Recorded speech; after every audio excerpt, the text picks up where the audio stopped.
Hey guys, welcome to another Tea Time show.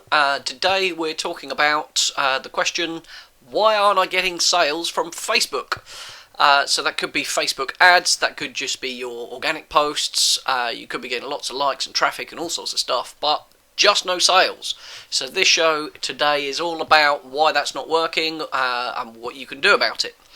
So keep watching to understand where that fits in your marketing mix, where it fits in the funnel, how to track it, why it fails, what your goals should be, and kind of where this traffic shows up in the funnel and what impact it has, so you can make sure that you're not wasting money on Facebook ads or wasting your time on Facebook marketing. As usual, do ask questions in the comments. We love to get those from you, so ask away and we'll try and address those. And if you enjoy this, if it's helpful to you, please give it a like or share it with your friends. We'd love that too. So let's start with Facebook, where it's massive. Facebook, absolutely huge, okay?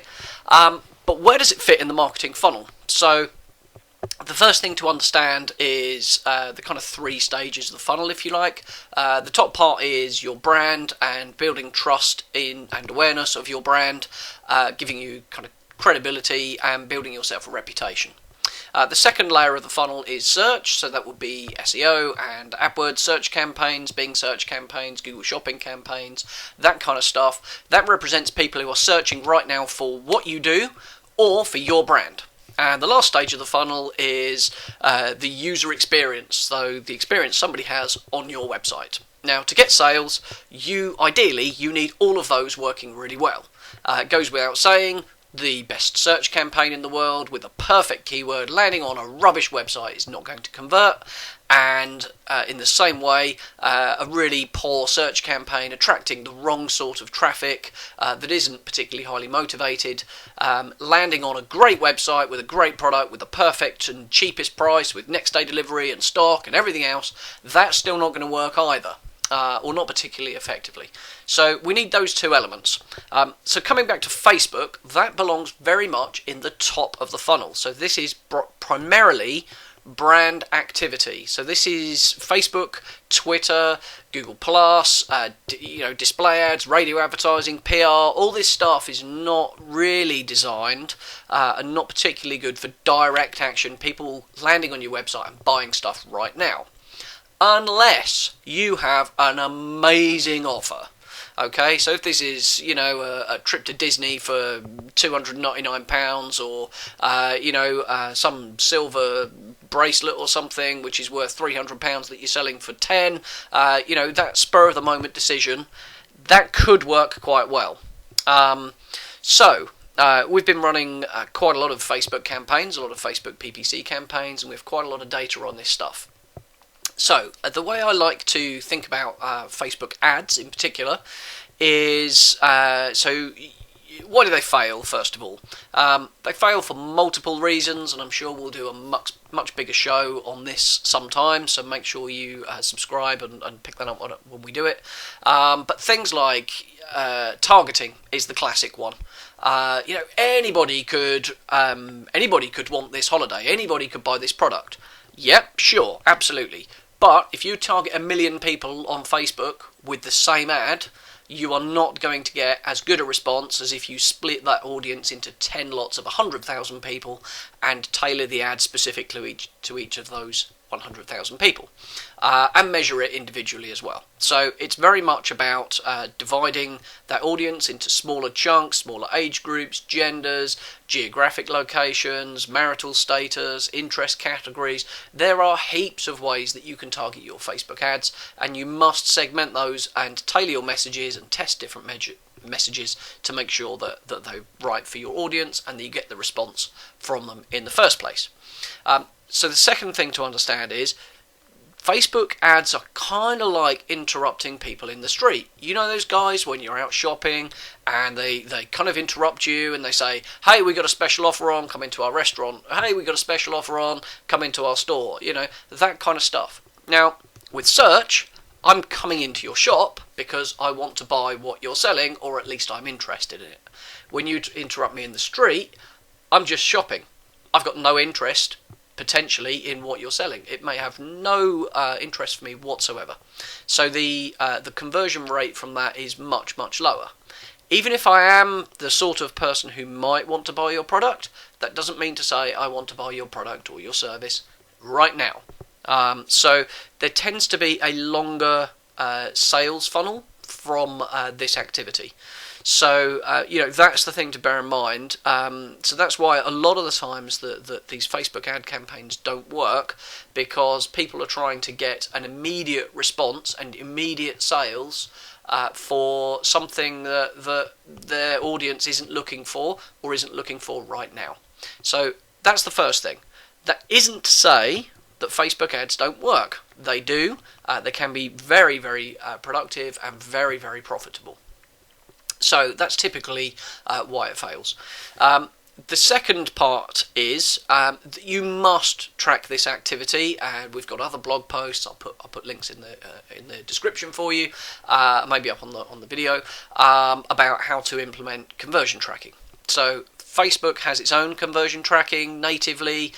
You put that on your e-commerce store exit page or what have you, and that will track your sales. And Facebook, in the Facebook interface, will say, "Hey, this campaign, this ad got a million clicks, and you've got conversions from it.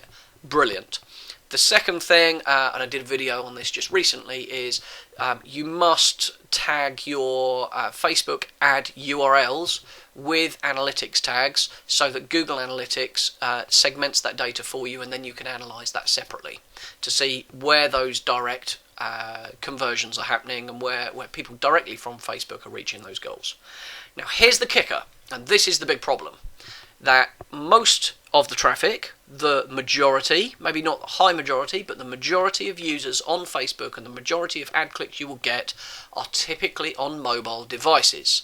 So they are on their lunch break, they are on the train, they are sitting on the sofa watching TV, whatever they are doing, but you're interrupting them with those ads, and they go, "Oh, I like that, let me have a look," and they click through, and they come through on one of these, and they tap through, and they look at your product, and they go, "Oh, that's quite neat, oh, TV," and they're back to TV again.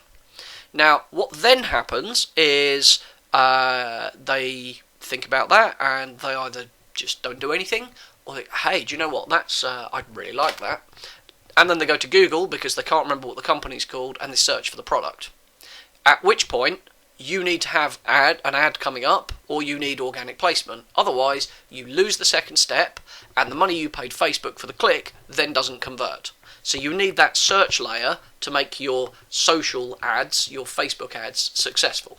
Unless they bookmarked it, of course, that kind of stuff goes without saying. Maybe they still have the page open, that stuff's still going to work.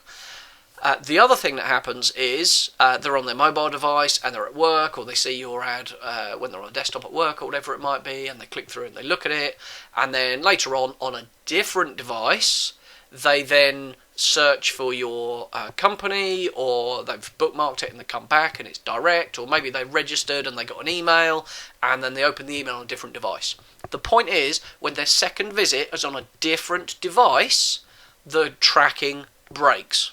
Okay, there is very little relationship between one of these. This is mine. If I come to your site on this, and then I come back to my desktop and I come to your website via a different method, whatever medium it is, it doesn't make any difference. That attribution step is gone. So Facebook isn't then being credited with the sales that perhaps it should be. And this is a really important thing, and quite difficult to, almost impossible to measure absolutely. So there is a blog post I wrote recently about brand value signals. So what you might see in analytics in this case is, you might see in your Facebook data that you're getting lots of clicks and lots of interaction and comments and likes and heaps of stuff happening with your campaign, which is all good stuff, but it's not sales. And you'll see in Google Analytics that you're getting lots of traffic from Facebook, and you'll get a bounce rate, and you'll get a number of page views, and you'll get some sales, but the cost per sale isn't working.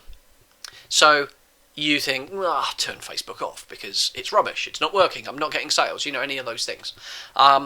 So what we need to then do is, if you look at that brand value signals blog post that describes that, is if you start a Facebook campaign and you start getting a heap of traffic from that, What it also produces is what I call brand search. So Facebook starts creating traffic to your website from search, which otherwise wouldn't have happened. Okay, so these are heaps of people seeing your ads on Facebook, some are clicking, some are not, going off to different devices or even the same device and searching for your brand, landing on your website that way, and then buying stuff or filling in your form or your lead generation form or whatever it is. So there isn't an attribution back to Facebook. So we need to certainly look at Google Analytics and look at those spikes in behaviour around the same time that you created your Facebook campaign. And we've seen this certainly with e-commerce stores, where if you look at Facebook in isolation and you say, look how much money we're spending on these, how many sales do we get? It's rubbish. It barely wipes its face in terms of breaking even in terms of an investment.